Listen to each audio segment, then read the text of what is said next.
I am really excited, so I'm going to try and hold this together. I've seen this moment many times in my head, so hopefully I'll say what I need to say the way it came out in my head, my dreams. But so I've got a scenario here that ties into a lot of the themes that you're talking about today and that you talk about. It's interesting because I was not familiar with the laws of attraction and with you and with all of this.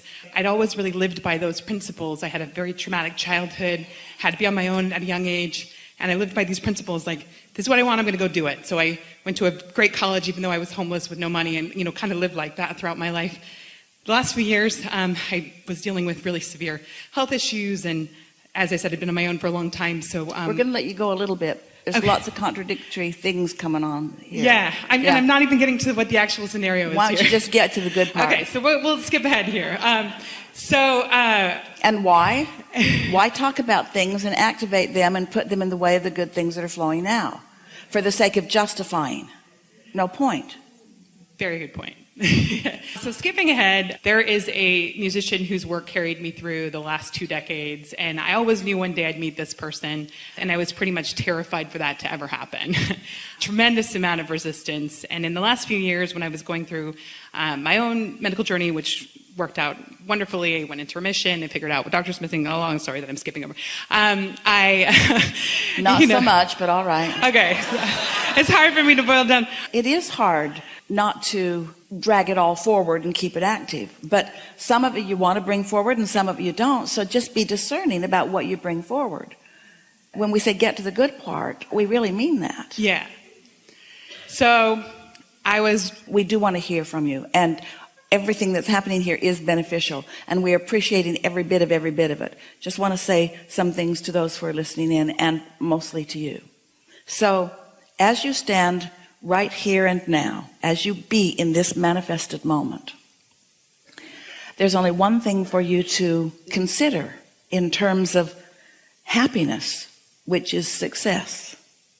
And that is, what's my now relationship with my inner being? Because my inner being walked with me through all of that, and my inner being knows what's in my vortex because of all of that. But my inner being is only, ever, always focusing upon the vortex version of it now. Your inner being never, ever looks back at those stories or situations that you're wanting to bring into the conversation here.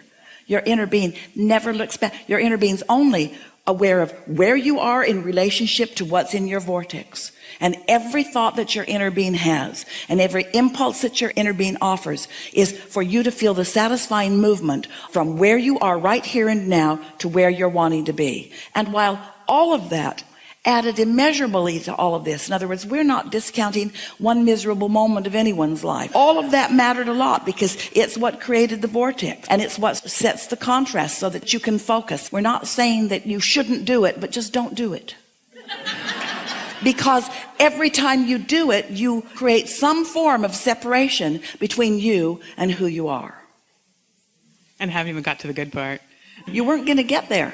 You weren't going to really get there. I started listening to your stuff, and I was really working within myself on the resistance. Do you believe that about your vortex? I do. So let's have a conversation about what's in your vortex and your movement toward it. Does this make sense to you?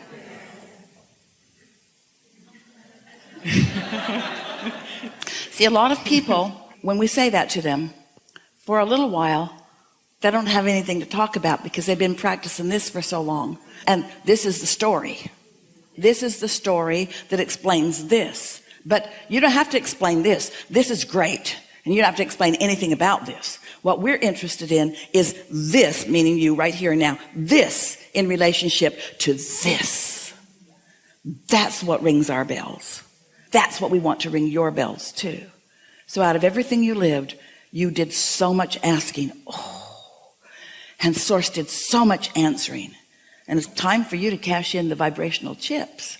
But you don't do that by regurgitating anything. Well, that's kind of what happened. As it turned out, I was sort of working internally on what my resistance, my blockage was, and momentum started, and I was listening to a lot of your online talks, and momentum built up really quickly, and suddenly boom, boom, boom, like this person, that person, that person. And then I just knew, I said, this means I'm going to meet this particular person, this musician who's meant everything, and I just got to let it happen, and I can't resist anymore. And the very next day, I was wandering like I do, following my bliss in the middle of a cold, freezing beach. No one's there. The sand's pouring up in my face, singing at the top of my lungs. I turn around and he's standing behind me, literally listening to me sing his own song. And I was like, trying to pretend, I'm like, okay, I'm just going to run away. I'm going to run away. And I'm like, you cannot pretend that this person whose work has carried you through so much of all of this, who has meant so much to you, is literally standing behind you. Let's recount the recipe that allowed that to happen. So, did you expect that person to be on the beach? No, you would have run away.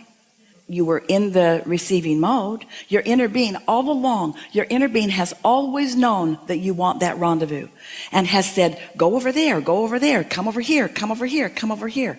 What you want to do is acknowledge what was going on in you that caused you on that day to follow those impulses so that your inner being could put you right where you wanted to be. See what we're talking about? Right where you wanted to be. What were you doing differently then? That's what I'm trying to figure out, because I've never been able to recapture. Well, here it is. Here's what you were doing differently. You weren't thinking about what wasn't happening. And you were thinking about the blissful things. In other words, the sand in your face, maybe that was helpful. Maybe that was on your mind. It was a cold day. Maybe that was helpful. Maybe that was what was on your mind. You see what we're getting at? You weren't thinking thoughts in opposition to what you wanted. In fact, you weren't thinking opposition thoughts about anything as that day was unfolding, as you were following those impulses. That's what Esther means by, oh, the magic is happening. And she knows it's not magic, but she likes the feeling of it, where she can feel that she's going there, not because she should, but because it just feels like the thing to do. And then the next thing unfolds, and the next thing unfolds, and the next thing unfolds, until she comes away from that feeling like the most blessed person in the world. And that's what we want you to come away from that rendezvous, feeling like the most blessed person in the world, who was guided right to something that you had long wanted, but for this moment in time to be important to you, for it to be important to you in the way we want it to be important to you. We want you to understand what was going on with you in that moment. What were you doing that caused you to be more allowing than you usually are? Do you realize how many opportunities you've had for exactly that? How many things that you want that are out there walking around in the sandstorm with you, and you're just not seeing them? So many opportunities are moving around, and your inner being is aware of all of them. Getting warmer, getting warmer, getting warmer. Oh, Henri again. That's pretty much how it transpired. Yeah. I guess afterwards I was listening to your stuff, and everything made so much sense to me. Like, one of the things you talked about, because I heard someone ask a question of different nature but similar, was to not stop and just be stuck with processing. Oh my gosh, what did that mean? How did it be? Because I got stuck in that moment, and it was so blessed that I was just like, struck and I couldn't even believe it. But then after that became kind of the sadness, and became like, well, how can I top that? And I did actually end up running into him 4 more times over the course. And then I had to change my schedule, because I started feeling like I looked like a stalker, so, she's a vibrational stalker. Yeah, I know. And I was like, he's not going to understand that. And I'd been like to traffic court that morning, and then to get a smoothie, and then to park, and I'd turn around, and it was like all different places. And I was like, oh no, But then that made me sad too, because I thought, you can't get down on it. So wait for a little bit. So strong desire, rendezvous, which made you believe a little bit. Now your belief's in a different place than it has been before. So now it happens, and it happens, and it happens, and it happens. And why would you be sad now that you understand how it works? Exactly. So that's what I'm upset with myself about, that I struggle. Are you worried that there's not more in the pipeline? All through your life, you only got one thing, and it was to meet this person. That's all that was in the pipeline, and now it's done. Well, I think I wanted more then. Damn, I wish I'd lived more contrast, and I'd asked for more things.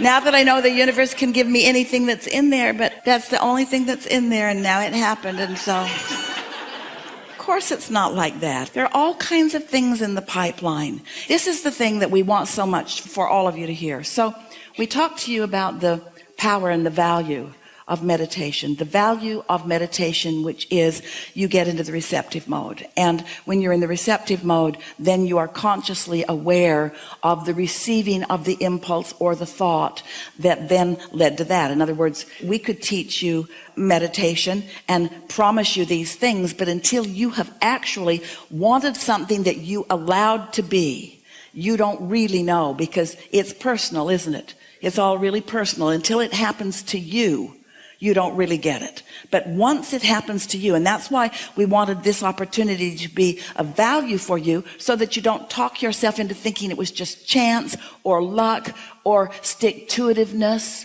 or determination. No, it was the process. You ask, and source lined it up, and for whatever reason that is helpful for you to figure out, not the action that you took, but the frame of mind that you were in that allowed you to follow the course of action that led to that. If you could see an aerial view of all of you, you see, your inner being not only knows what you want, what's in your vortex, but the cooperative components have already been gathered.